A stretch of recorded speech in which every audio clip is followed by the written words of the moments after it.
So you might be trying to figure out how you can go through and combine emojis on your Android phone. Now, doing this is actually very basic and it really doesn't take too much time at all. So the very first thing you're going to want to do is you want to go ahead and make your way over into your Google browser.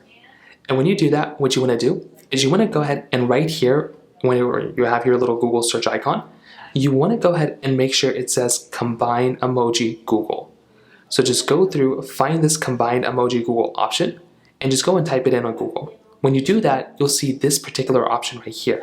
All you want to do is you want to go ahead and click on this Get Cooking option. And this is a really easy way of kind of customizing and making your own emojis on your Android phone. Click on Get Cooking. This next portion will basically come up and it will allow you to basically go through and start selecting different emojis. So if I want to, I can have this I can click on the first icon right here. I can make a smiley face, or I can choose whatever other option I want. And then what I can do is I can click on the next emoji and I can scroll through and find a different one. Let's say I want to have this heart icon right there. What I can do is I can tap on that heart icon and then I can start creating my own emojis on my Android phone. This is something that is actually very, very cool. A lot of other devices don't really have that. Well, any device has it, but they don't even know about it. So you basically have that type of capability here, which this in and of itself is another really awesome thing that you can basically do.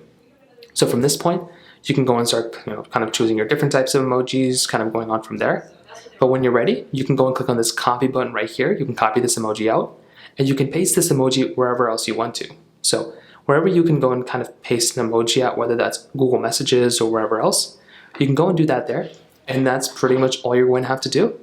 If you have any other thoughts or questions, please let me know in the comment section below.